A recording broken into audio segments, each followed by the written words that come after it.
All right, kale chips that you actually want to eat. Here's the ingredients: kale, olive oil, and sprayer if you need, sweet paprika, nutritional yeast. This is cumin. I just reused it in the jar. I got a larger batch of it.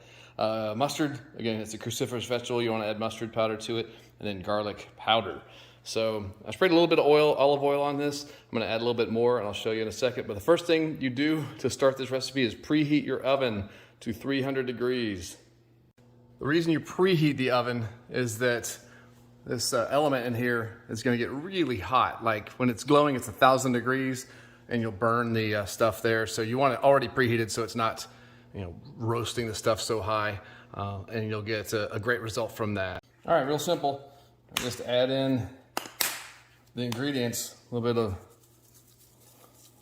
of, just kind of add as much as you want, really. Once you start figuring out what you like, then you can start looking at ratios.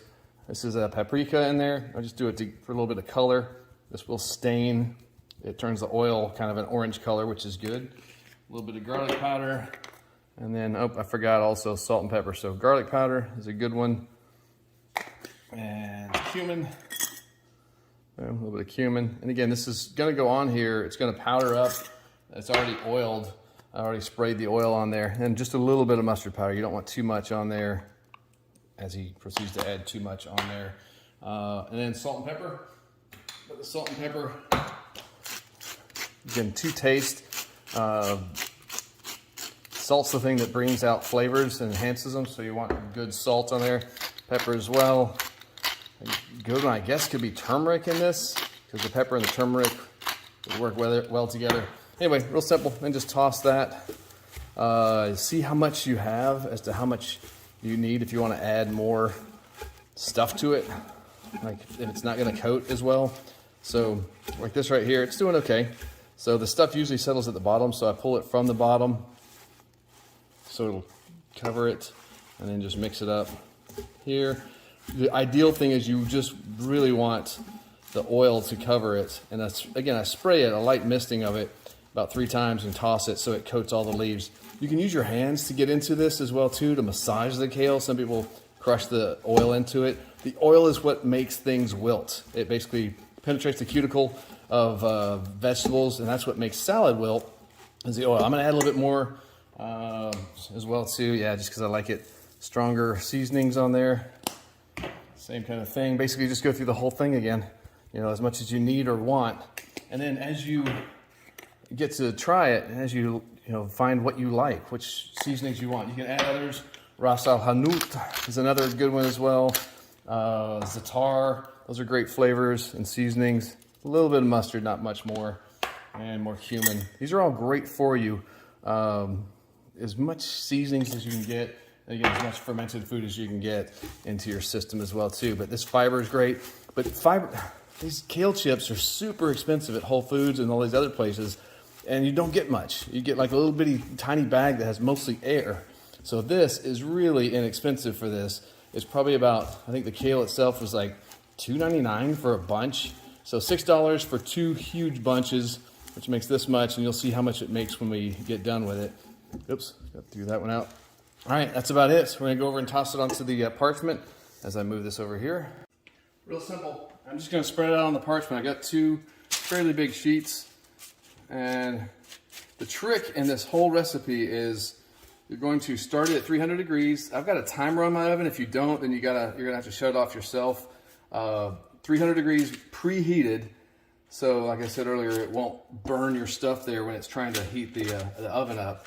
So, and then just spread it out as best you can on this. If they touch each other, that's fine, because what's gonna happen is once the 300 degrees is cooked, it's gonna heat it, and you just leave it in there. I open the oven just a bit to drop the temperature down so it doesn't burn.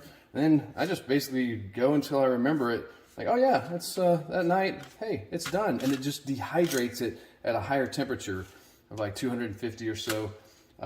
So it gets super, super crispy when it does that. So I highly recommend this. Again, these are really good when you need that salty kick and salty snack or something, and you don't want to hit something that has too many calories. It's got calories because of the olive oil, but that's okay. These are good calories. I went ahead and took some off of this and spread it onto the other one. So they're spread out. You just don't want them way overlapping. Otherwise, some don't get done and they get they stay chewy. But again, if it's okay if it has a little bit of chew to it, that's not that bad, actually. So we're gonna go ahead and add these into the oven, 300 degrees, and then we'll set the timer on it. And this one. And set the timer for 15 minutes. So I'll do it in a second. I can't see through this thing, but 15 minutes, and then I'll set it to turn off. So really what I want 15 minutes, and then I will usually come over and turn this off and open the door. Well, what if I forget? So I'm gonna set it for 13 minutes, and if I forget, it'll drop by 50, 60 degrees in about 2 minutes, and that'll kind of achieve what we want, and it'll be off on its own. All right, so cook time, 13. Start, and then it'll shut off on its own. All right, so they're going now. Again, the key is you don't want them burned. So if you go too long and they burn, they get bitter and they get kind of flaky. You want them crispy, still have that flavor to them, the herbs and the kale itself. The salt will bring that flavor out. The question does come up, however, what do you do with these stems? And people pitch them. I'm like, oh no, no, no. This has a ton of great fiber in it, but you're not just gonna munch on these like a rabbit. Cut these as kind of small as you can, just going through them with a knife, and then throw these in the freezer and save them up for when you have a bunch of them. Then treat them like collard greens, only when you pressure cook them longer, like double or triple the time. These taste outstanding, and they got, like I said, tons of fiber in them. So I can post that recipe for the collard greens recipe. It's basically sweat stuff and bacon, a little bit in the bottom, or if you have bacon fat, make sure you have the kind with no nitrates and no celery powder. That's the stuff that's basically nitrates. So I'll cook them in rendered bacon fat with onions, garlic, and then stick these in there, a little bit of chicken stock, a little bit of salt and pepper. And then at the end, if you want to get a deep flavor, that's when you put soy sauce or fish sauce in there. That's what gives it a deep, great flavor. So that's here, dump it into a freezer bag. And then when I'm ready to make collard greens, we got them. Okay, the timer went off. I'm gonna hit cancel, shut everything down, leaving the light on though. And then open this up and we'll see a whole bunch of steam come off. That drops the temperature down. And there we go. You can set it for, you don't even have to set a timer, just whenever you want. They're gonna be okay now, but at least give them, if you wanna set a timer for 15 minutes.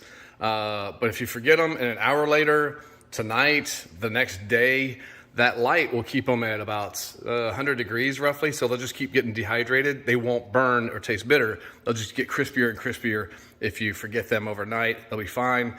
But best case tonight, I'll take this out and just dump them into a jar, or let them cool and dump them into a glass jar and hold them till they're ready to eat. Here we go. It's done. It's been sitting for a day. It's, with the light on, it's like 100 and something degrees in here. So let's try them out. Oh yeah, those are crispy. Oh yeah, those are excellent. They're not burned. They are just right.